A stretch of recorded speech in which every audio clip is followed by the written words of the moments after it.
सुप्रभातम। मैं जयदेव उपाध्याय, सहायक अध्यापक, विषय संस्कृत। आप लोगों के सम्मुख कक्षा 10 एवं कक्षा 9 के छात्रों के लिए यह पाठ लेकर उपस्थित हुआ हूँ।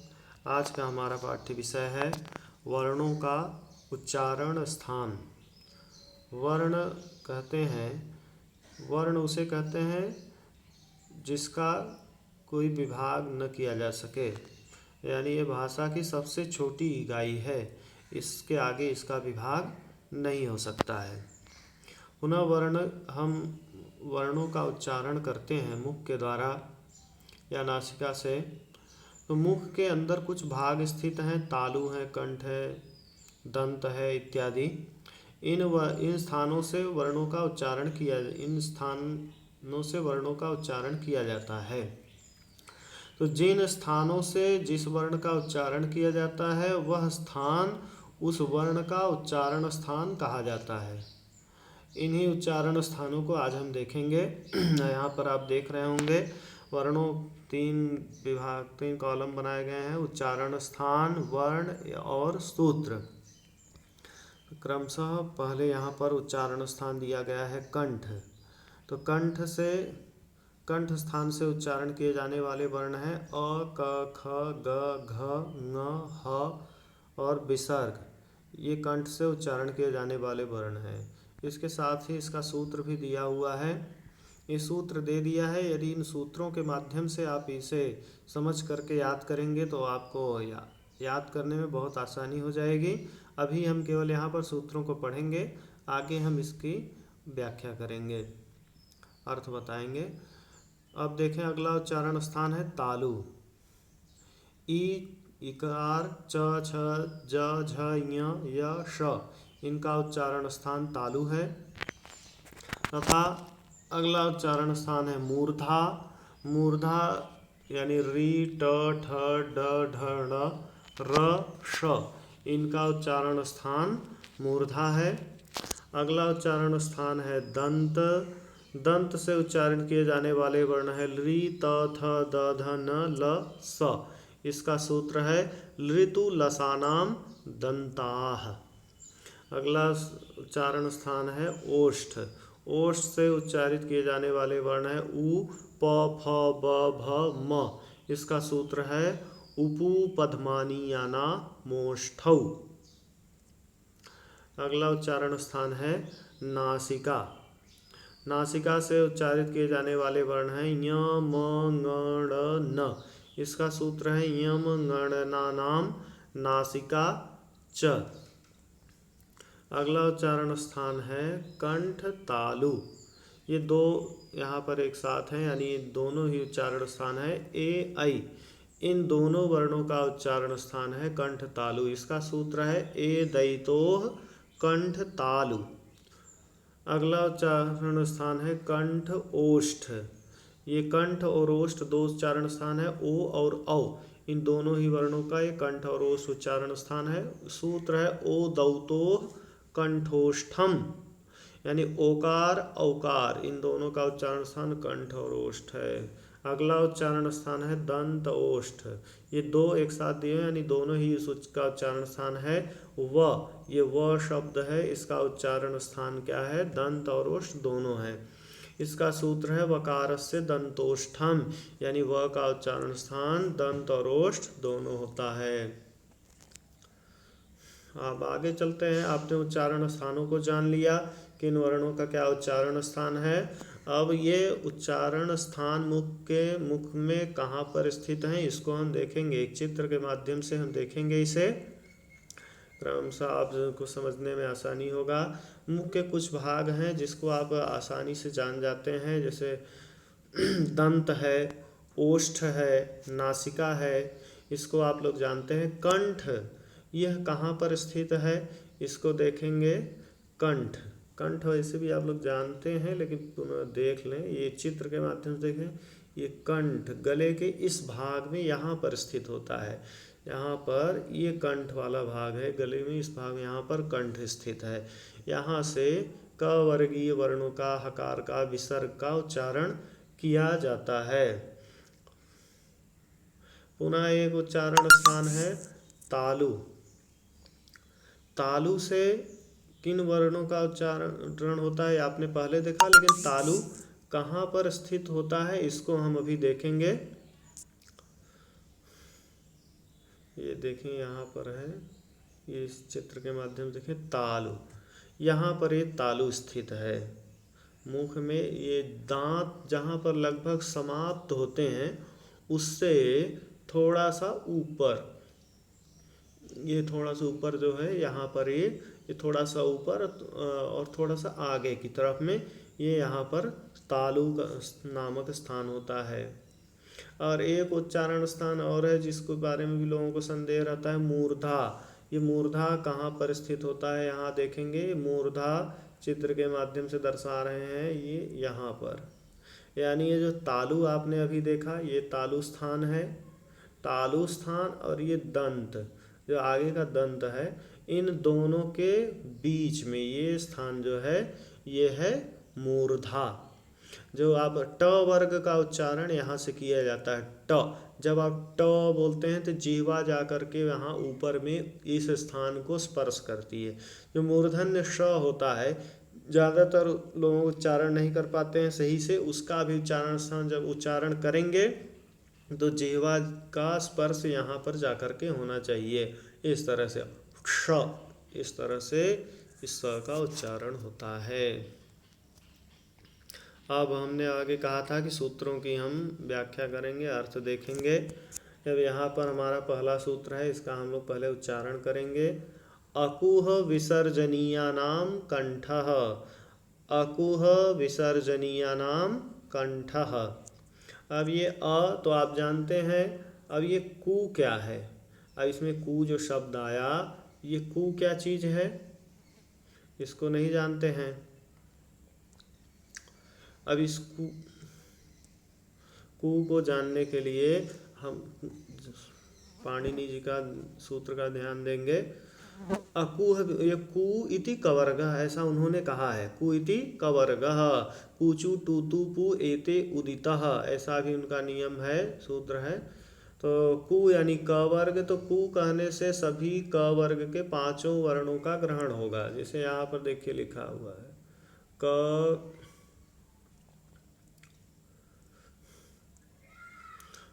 ख ग घ ङ, ये जो पांचों वर्ण है क ख ग घ ङ, ये सभी कु कहने से इन सभी का बोध हो जाता है, यानी कु इति कवर्ग। और आगे देखें ह विसर्ग, इनका उच्चारण स्थान कंठ है। यहाँ पर ध्यान देंगे कि यहाँ पर केवल अ लिखा हुआ है, तो ऐसा नहीं सोचेंगे कि केवल अ का उच्चारण स्थान कंठ है। अ से इन तीनों अ का ग्रहण होता है। अभी तीन अ कौन है आपको पहले पाठ में बताया जा चुका है कि स्वरों के तीन भेद होते हैं, ह्रस्व दीर्घ प्लुत, यानी छोटा अ बड़ा आ, आ और एक प्लुत अ होता है जिसको पहचान के लिए तीन लिखा हुआ होता है। इन तीनों का ही उच्चारण स्थान कंठ होता है। अब सूत्र में एक शब्द आया है विसर्जनीयानाम। अब विसर्जनीयानाम क्या है? तो विसर्जनीय कहते हैं विसर्ग को, उसी के षष्ठी विभक्ति में बनता है विसर्जनीयानाम। तो विसर्ग का उच्चारण स्थान कंठ है। इस सूत्र को आप समझ गए होंगे। अगला सूत्र देखेंगे, ईचु यशानाम तालु। पुनः उच्चारण करेंगे, ईचु यशानाम तालु। बहुत छोटा सा सूत्र है। ई अर्थात पहला अक्षर ई यानी ई, चु यानी च वर्ग, चु यति चवर्गः, य श, इनका उच्चारण स्थान तालु होता है। ई च वर्ग, च छ ज झ य श, इनका उच्चारण स्थान तालु है। पुनः ध्यान देंगे कि जैसे ऊपर बताया गया था उसी तरह से ई से किनका ग्रहण होगा? ई कहने से तीनों ई का ग्रहण हो जाएगा। ह्रस्व दीर्घ प्लुत, छोटी बड़ी ई तथा प्लुत ई, तीनों ई का ग्रहण हो जाता है। इन तीनों ही ई का उच्चारण स्थान तालु होता है। अगला सूत्र है ऋटु रसाणाम मूर्धा। पुनः उच्चारण करेंगे, ऋटु रसाणाम मूर्धा। ऋकार री का री ट वर्ग, टू माने ट वर्ग। जिस भी वर्ग के पहले अक्षर के नीचे उकार की मात्रा लगा दें तो वह वर्ण पूरे अपने वर्ग का ज्ञान कराता है। जैसे टू कह दिए तो पूरे ट वर्ग, ट ठ ड ढ ण, इनका पूरा का सबका बोध हो जाएगा। तो ट वर्ग का तथा र तथा श, इनका उच्चारण स्थान क्या होता है? मूर्धा। इनका उच्चारण स्थान मूर्धा होता है। पुनः आगे देखेंगे। अब यहाँ पर भी ध्यान देंगे कि री से तीनों री का ग्रहण हो जाएगा। ये ह्रस्व री, दीर्घ री, प्लुत री, यानी री से तीनों री का ग्रहण हो जाएगा। यानी ये तीनों ही री का उच्चारण स्थान मूर्धा होता है। अब अगला सूत्र है ऋतु लसानाम दंताः। इसमें तू शब्द आया, तू से पूरे त वर्ग का ग्रहण हो जाएगा। त थ द ध न, तो ली त वर्ग त थ द ध न, ल तथा स, इनका उच्चारण स्थान दंत होता है। आगे देखेंगे। अब यहाँ पर भी ली से ह्रस्व तथा प्लुत दोनों ली का ग्रहण होता है, क्योंकि ली वर्ण में दीर्घ नहीं होता, इसलिए केवल ह्रस्व तथा प्लुत इन दोनों ही ली का ग्रहण होता है। अगला सूत्र है देखेंगे उपू पद्मानीयाना मोष्ठौ। पुनः सूत्र का उच्चारण करेंगे उपू पद्मानीयाना मोष्ठौ। उ अर्थात उकार, पू यानी प वर्ग, प फ ब भ म, उपधमानीय, इनका उच्चारण स्थान ओष्ठ होता है। अब ये प वर्ग तो आप जानते हैं, उपधमानी क्या होता है आप नहीं जानते। ये देखें यहाँ पर उपधमानी बताया गया है।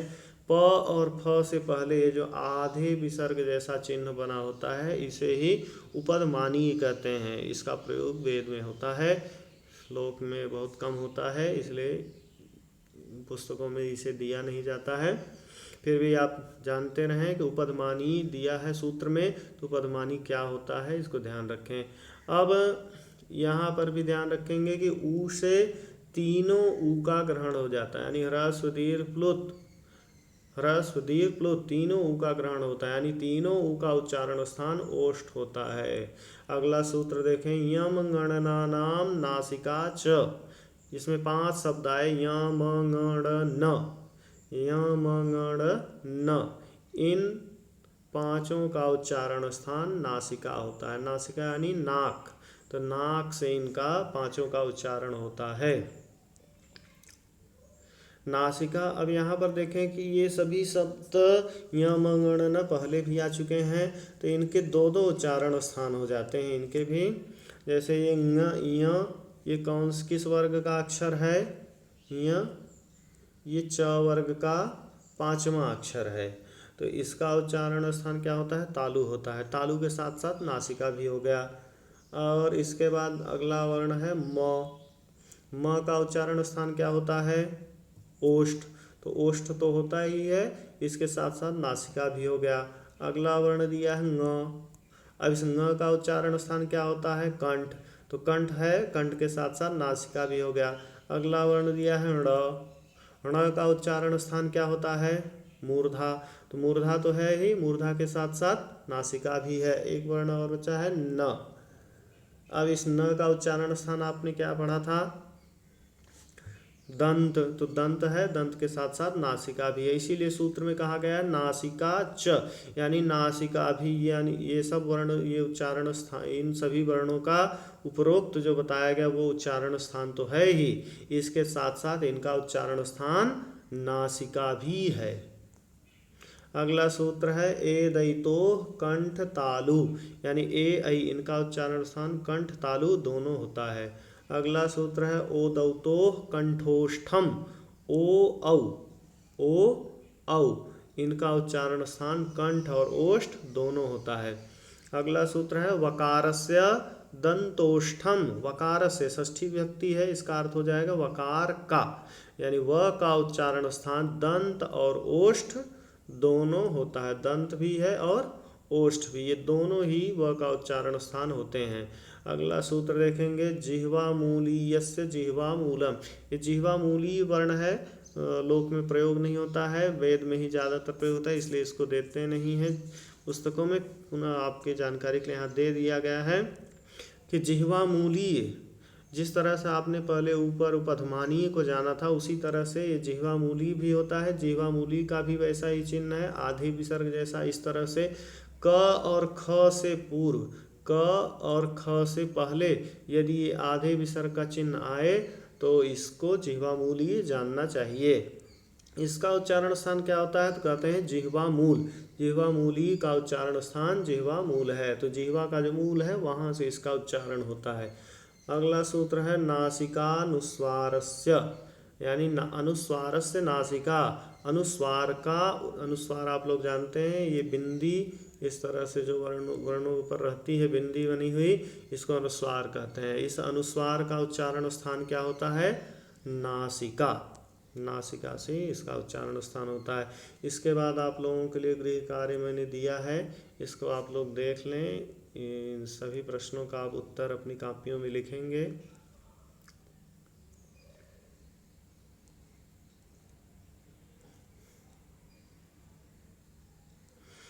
पुनः हम लोग अंत में एक बार इन वर्णों और उनके उच्चारण स्थानों को देख लेते हैं।